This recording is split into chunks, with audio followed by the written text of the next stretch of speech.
Assalamualaikum warahmatullahi wabarakatuh. Kali ini saya akan menjelaskan tentang cara membuat RPS atau rencana pembelajaran semester. Sebetulnya langkah membuat kali ini adalah jalan pintas ya, jalan pintas. Jadi sebetulnya nggak kayak begini. Kalau pengen yang aslinya, ini adalah jalan pintas saja. Nah, eh, dalam menyusun RPS ini, saya mengacu pada peraturannya pemerintah, yaitu pada apa ini? Panduan Pengembangan Kurikulum PTKI mengacu pada KKNI dan SNDikti. Ini terbit pada tahun 2018 dan belum ada perubahan sampai saat ini. Nah, antum kalau pengen mendapatkan file ini, bisa saja mengklik keyword ini ke Google, antum akan menemukan PDF-nya. Dalam format penyusunannya, ya, format penyusunan ini sudah saya sesuaikan dengan SNDikti, ya. Bisa dicek pada halaman ke-40. Formatnya sudah ada di situ. Ini formatnya, ya. Sehingga saya rapikan, saya tata menjadi demikian. Nah, teman-teman semuanya, dalam RPS yang diterbitkan oleh buku panduan tadi sebetulnya ada beberapa informasi yang kurang ya. Misalnya nggak ada terkait dengan deskripsi mata kuliah dan sebagainya. Tapi tidak masalah, karena adanya itu ya kita harus manut saja. Nah, dalam RPS ini ya yang dimuat di dalam buku panduan tadi ada informasi standar ya, informasi standar terkait dengan mata kuliahnya. Di sini juga ada kode mata kuliah, nanti akan saya kirim kodenya. Antum nanti saya minta untuk fokus ke bagian ini atau capaian pembelajaran mata kuliah. Sebetulnya capaian pembelajaran mata kuliah atau CPMK itu bentuknya nggak kayak begini ya. Ini semestinya adalah CP Prodi, bukan CP mata kuliah. Tapi ya karena aturannya begitu ya gimana lagi. Nah, pada CPMK ini, kita menurut saja pada buku panduannya adalah maknanya, maksudnya adalah CP Prodi, gitu saja ya. Nah, CP Prodi itu diambil dari mana? CP Prodi itu diambil dari ini, ada buku panduannya sendiri yang namanya Standar Kompetensi Lulusan ya. Ini spesifik di program studi pendidikan bahasa Arab. Nah, kita akan mengambil CP Prodi ini dari file tadi itu. Dari file sini ya. Nah, teman-teman semuanya, ini ada simbol S, ada simbol P, ada simbol K, KU, ada simbol KK. Setelahnya simbol ini ada angka-angka. Ini maknanya apa? Maknanya adalah S itu sama dengan, nah, kita tunjukkan di sini. S itu sama dengan menyimpulkan sikap, ya. S itu menyimpulkan sikap. Sikap dan tata nilai. Kalau setelahnya S tadi ada nomor 2, ada nomor 8, itu menyimpulkan angkanya. Nomor 2 berarti apa? Menunjukkan tinggi nilai kemanusiaan dan seterusnya. Itu kita ngambil di sini. Ini antum harus mengkopinya, copy saja kalau nggak mau mengetik. Kemudian masukkan di dalam notepad ya, notepad. Ini notepadnya, supaya formatnya nanti sesuai dengan yang di Office.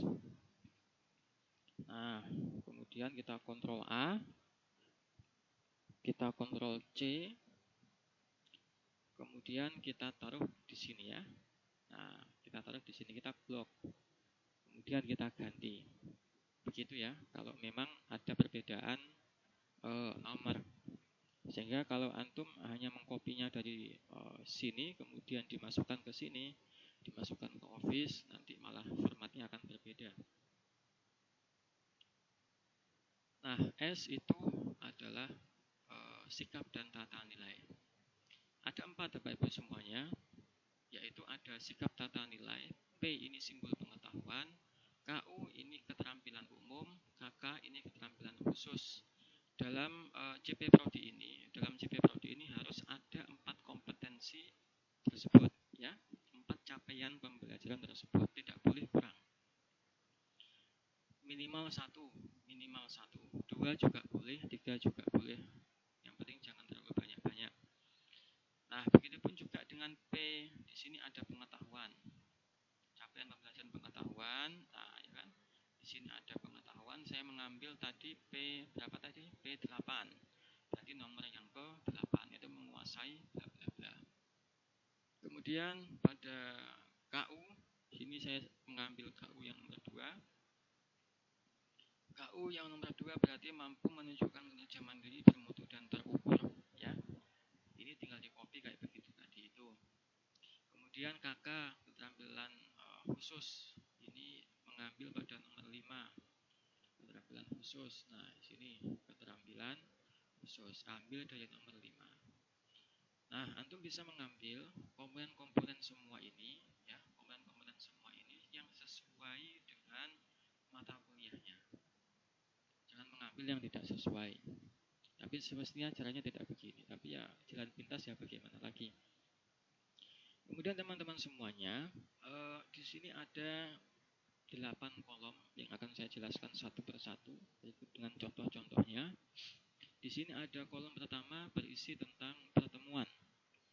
Nah, pertemuan itu di dalam Permenristek Diktinya minimalnya adalah 16. Nah, umumnya ya 16 pertemuan. Apakah boleh lebih? Boleh semestinya. Karena tercantumnya adalah minimal, tidak maksimal. Nah, dalam pertemuan ini tidak selalu dalam satu pertemuan itu dalam satu materi itu satu pertemuan. Saya ulangi lagi, tidak selalu dalam satu materi itu dalam satu pertemuan itu satu materi, atau dibalik, dalam satu materi pada satu pertemuan saja. Maksudnya apa? Maksudnya satu materi bisa dipecah menjadi beberapa kali pertemuan. Bisa 2 kali pertemuan, bisa 3 kali pertemuan. Tapi jangan sampai melebihi 3, karena umumnya ya maksimal 3 biasanya. Nah, pada 2 pertemuan ini, misalnya di pertemuan kedua dan pertemuan ketiga, atau pertemuan keempat, pertemuan kelima, dan seterusnya ya. Ini pada pertemuan. Tidak harus 1, boleh 2 kali, boleh 3 kali. Khusus untuk pertemuan yang ke-7 atau ke-8, ya, pertemuan ke-7 atau ke-8 nanti bisa dipilih. Isinya adalah mengevaluasi tengah semester atau UTS. Isinya apa UTS itu? Ya, melakukan validasi penilaian dan seterusnya. Melakukan evaluasi, melakukan perbaikan proses pembelajaran yang berikutnya. Kemudian pada yang terakhir, pertemuan yang ke-16 itu isinya adalah UAS. Apa yang dilakukan di dalam UAS? Yaitu melakukan validasi penilaian akhir dan menentukan kelulusan mahasiswa. Jadi ada 16 pertemuan. Nah, teman-teman semuanya, kita sekarang menuju ke kolom yang kedua, yaitu tentang kompetensi akhir yang diharapkan, atau yang kita kenal dengan istilahnya KAD, kompetensi akhir yang diharapkan. Nah, isi dari KAD ini adalah aspek kognitif, afektif, dan psikomotorik. Ya, saya ulangi lagi, isi dari KAD ini adalah aspek kognitif, afektif, dan psikomotorik. Nah, saya contohkan di sini, misalnya pelajaran metodologi pembelajaran bahasa Arab ini, ya, dalam level kognitif, dalam ranah kognitif ini mahasiswa diharapkan mampu apa? Nah, ini adalah kalimat awalnya ya, biasanya ya. Ini kalimat awal biasanya. Mahasiswa diharapkan mampu apa? Mahasiswa diharapkan mampu apa? Dan ini juga pada psikomotoriknya, mahasiswa diharapkan mampu apa? Nah, pada level kognitif ini ada kata merancang yang sudah saya kasih tanda merah. Ada yang kata menunjukkan dan mengelola.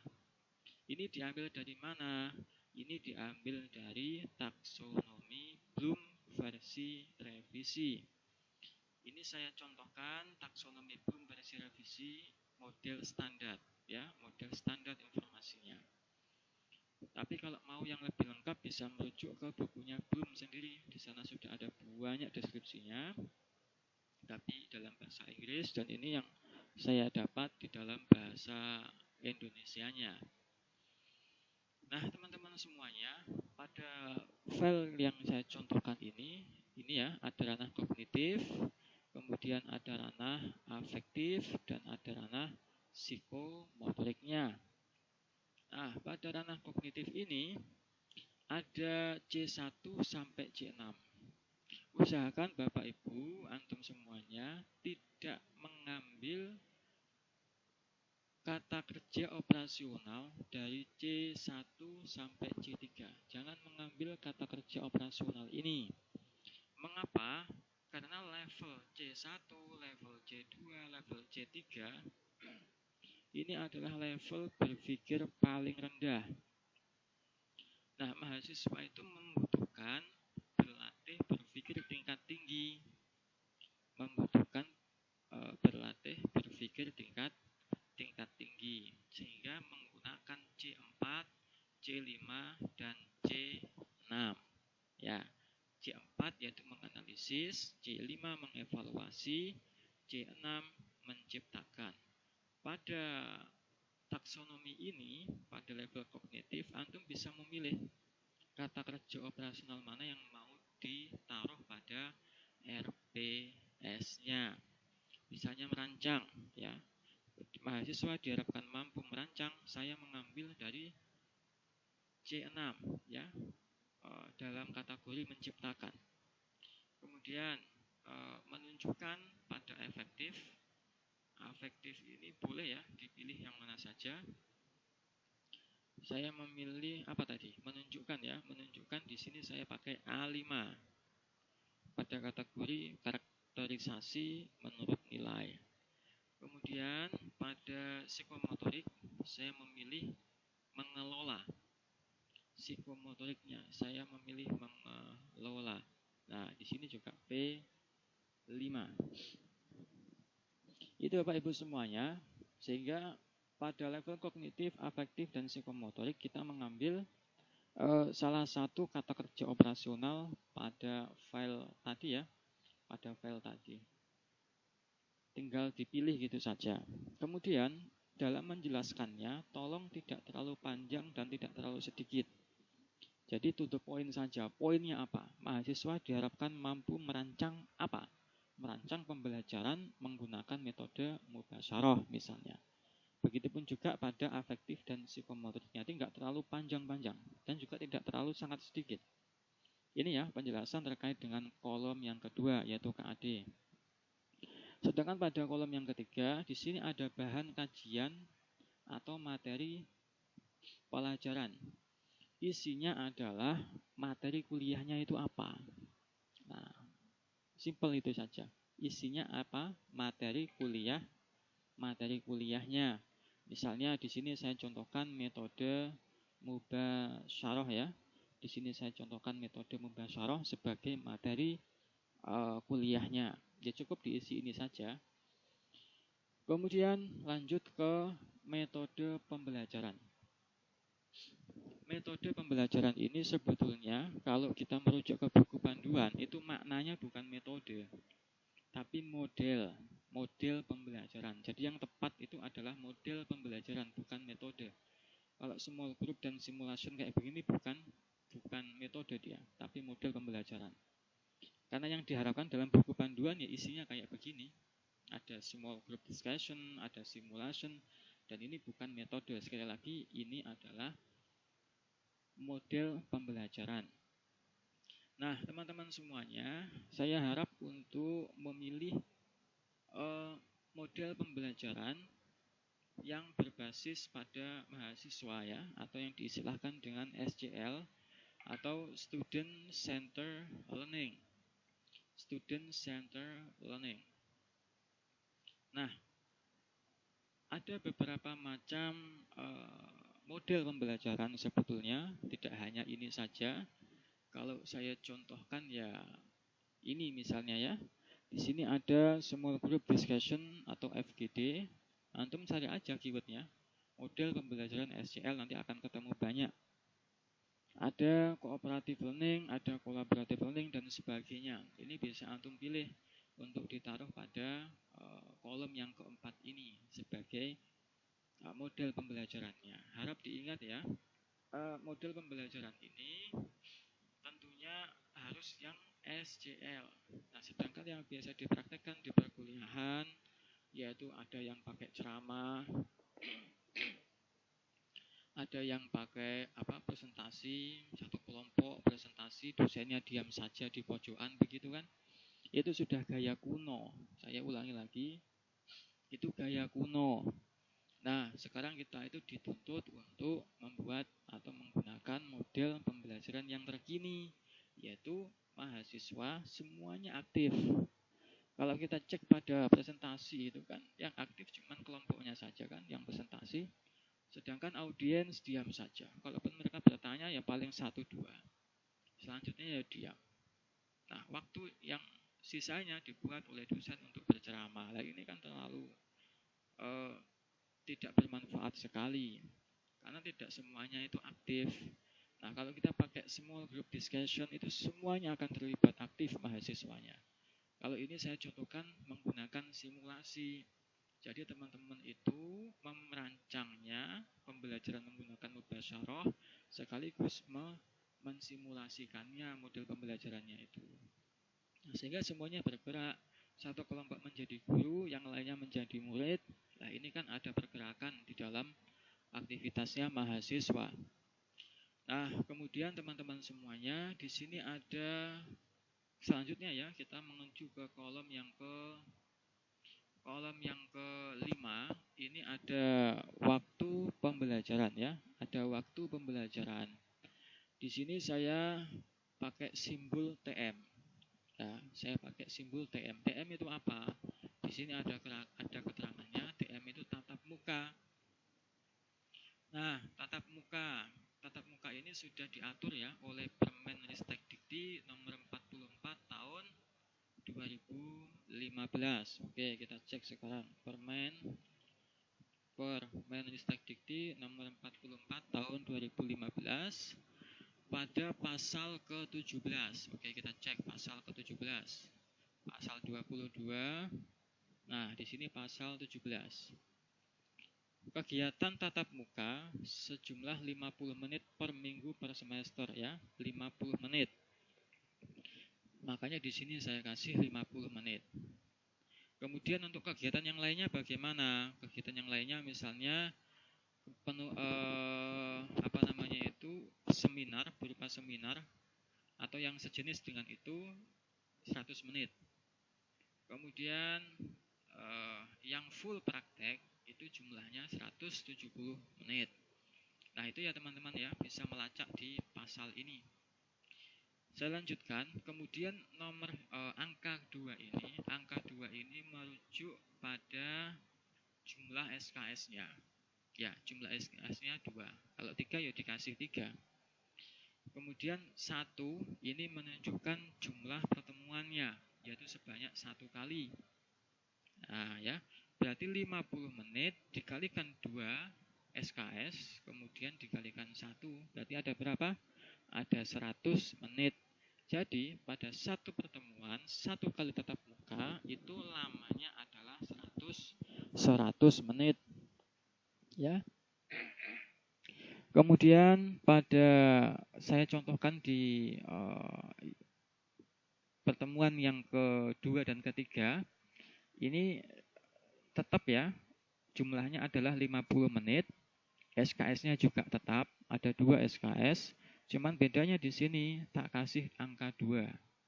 Mengapa kok angka 2? Karena 2 kali pertemuan, yaitu pertemuan yang kedua dan pertemuan yang ketiga. Karena ada 2 kali pertemuan, maka tak isi 2. Sehingga berapa? 50 dikalikan 2 sama dengan 100, dikalikan 2 sama dengan 200. Jadi pada 2 kali pertemuan itu totalnya adalah 200 menit. Nah, itu ya dalam pembuatan informasi waktu pembelajaran. Nah, selanjutnya kita menuju ke kolom yang ke-6.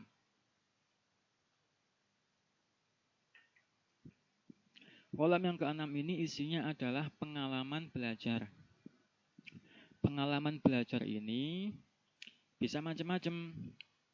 Bisa melalui tugas, bisa melalui survei, bisa pakai studi banding. Nah, begitu. Tapi kalau di sini saya contohkan yang tugas saja. Nah, tugas ini tentunya pun juga harus mempertimbangkan ya. Untuk mencapai ini, mencapai level kognitif, afektif, dan psikomotorik tadi itu, kira-kira tugas apa yang akan diberikan supaya mahasiswa itu bisa mencapai KAD ini.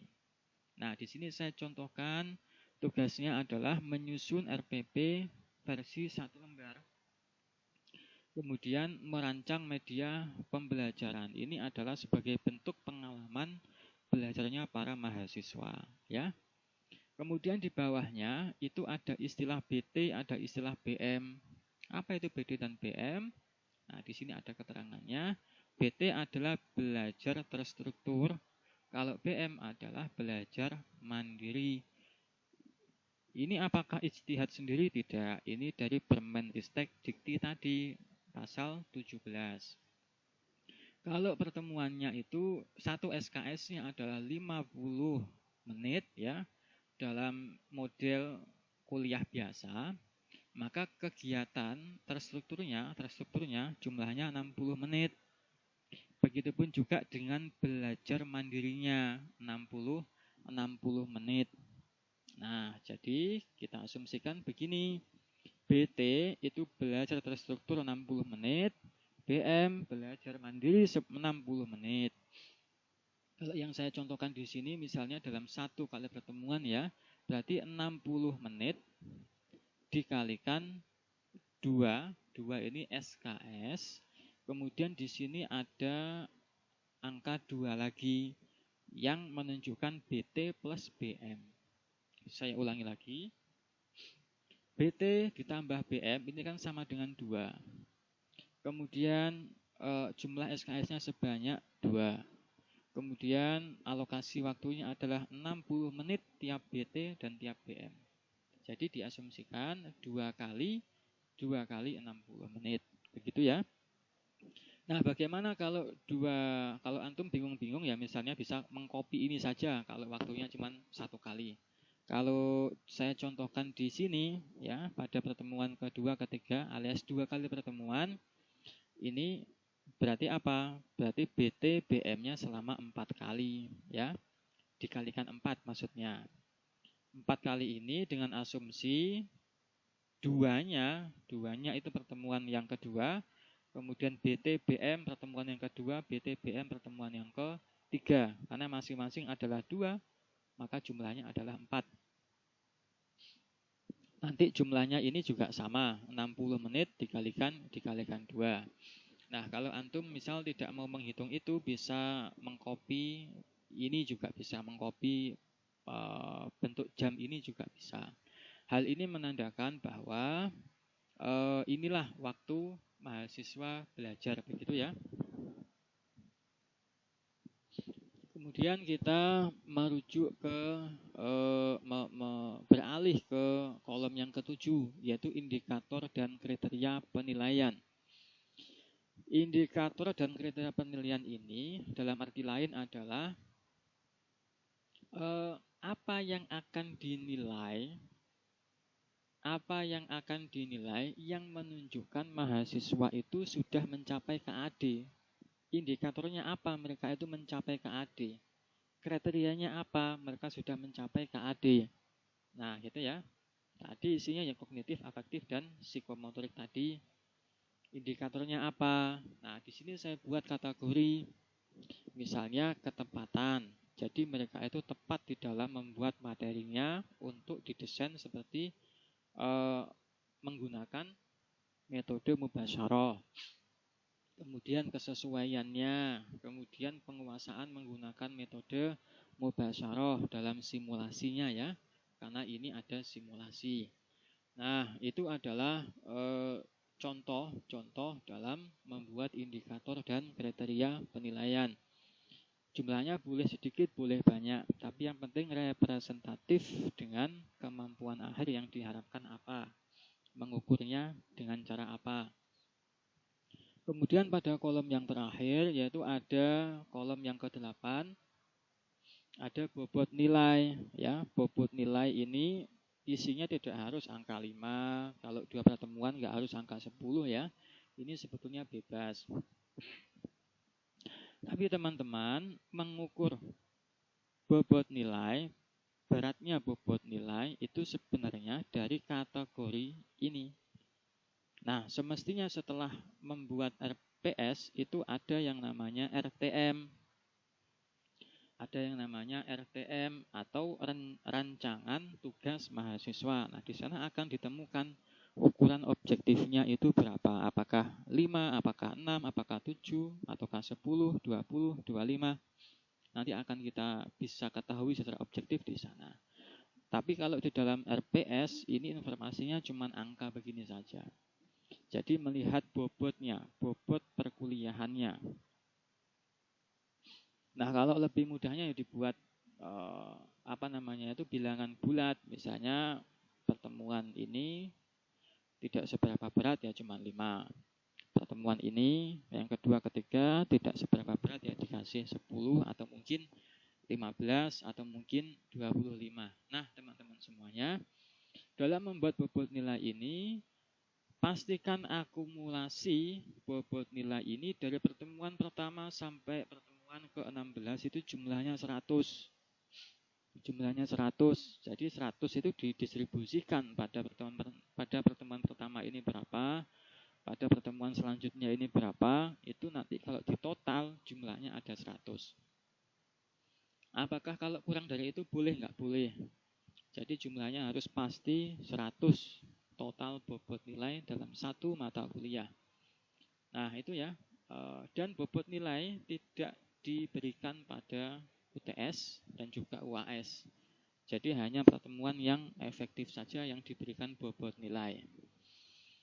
Nah, teman-teman semuanya, itu penjelasan singkat dari saya. Selanjutnya di dalam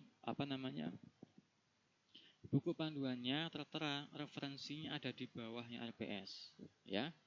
Nah, referensi ini saya sarankan untuk sesuai dengan format APA atau standarnya APA. Cara mengambilnya boleh antum pakai jurnal, boleh juga pakai buku, tapi alangkah baiknya menggunakan jurnal. Mengapa? Karena informasinya lebih update, itu keuntungannya. Nah, apakah menulis ini dengan cara manual? Menulis referensi menggunakan APA ini bisa. Apakah dengan cara manual? Tidak, ini saya contohkan. Bisa otomatis diambil.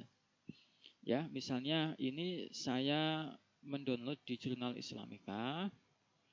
Ya, kemudian di sini kan ada how to cite. Ya, ada menu how to cite. Antum cari saja pada artikel, ketika antum buka pasti ada kayak begininya. Kalau tempatnya nggak di sini, tempatnya kalau tidak di sekitar ini, mungkin ada di samping kolom yang paling kanan. Tapi umumnya ada di tengah.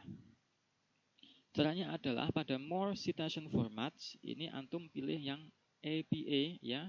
Ini saya pilih APA, klik. Nah, di sini akan muncul APA. Ini kita blok, kemudian kita copy, kemudian kita cari notepad supaya sesuai dengan format yang ada di Word. Kita Ctrl V, kita Ctrl A, kita Ctrl C untuk di copy. Kemudian baru taruh di sini. Ya, dipastekan di sini. Paste, ya. Nah, pasti ada perubahan di sini, yaitu nama jurnalnya tidak italic. Nah, di sini antum harus membold, mengblok maksudnya supaya menjadi italic. Karena yang di italic nama jurnalnya. Bagaimana dengan buku? Ini saya contohkan format APA-style ya. Nah, kalau kita contohkan di sini ya, mana tadi? APA-style. Nah, ini format jurnalnya. Kemudian ini format buku ya, ini format bukunya. Kemudian ini chapter in edited book ya. Contohnya begini. Bisa antum ketik sendiri, atau kalau ini online ya antum tinggal mengkopikan aja alamat URL-nya. Bagaimana kalau jurnal tidak ada alamat doinya? Alamat doinya nggak ada. Kalau alamat doinya nggak ada, antum wajib menyebutkan URL-nya. Cantumkan di akhir referensi. Maksudnya di akhir setiap referensi ini. Nah, itu ya teman-teman semuanya ya, format daftar referensinya. Berapa jumlahnya? Ya terserah, yang paling tidak ya representatif lah, 10 atau 15 atau 20 yang bisa dibaca oleh mahasiswa. Kemudian setelah itu kasih alamat ya dan waktunya, dan mengetahuinya isinya adalah nama dosen pengampu, kaprodinya, kemudian dekan. Nah, apakah warak tidak disebutkan? Nggak usah, karena ini kamarnya dekan ya. Nanti diusahakan tolong jangan sampai salah kamar, nanti malah bagaimana ya. Nah, itulah teman-teman semuanya. Setelah selesai nanti ditandatangani, distempel, beres dah. Itulah ya teman-teman semuanya ya. Ini ada kopnya, nggak bisa diutak-atik ini dah. Kemudian ini contoh singkat terkait dengan menyusun rencana pembelajaran semester atau RPS. Jadi silahkan antum membuatnya, dan tolong sekali ini tidak diutak-atik ya. Format yang sudah saya buat ini enggak diutak-atik, tempatnya tetap di sini. Jangan digeser, jangan dirubah. Antum tinggal mengisinya saja. Usahakan di dalam menulis, mengetik dan sebagainya jangan sampai ada typo atau salah ketik ya. Huruf besar, huruf kecil harus diperhatikan. Kapan memakai huruf besar, kapan menggunakan huruf kecil. Begitupun juga tentang penempatan kata di, kapan di itu digabung dengan kata setelahnya, kapan dia dipisah, itu juga harus diperhatikan. Dan harus rapi, begitu ya. Kalau tidak sesuai dengan itu, ya nanti akan saya kembalikan. Baik teman-teman semuanya, silakan dikirim RPS ini pada alamat email saya, karena ini yang versi sesuai dengan versinya pemerintah. Baik, kurang lebihnya mohon maaf, semoga ini bermanfaat. Assalamualaikum warahmatullahi wabarakatuh.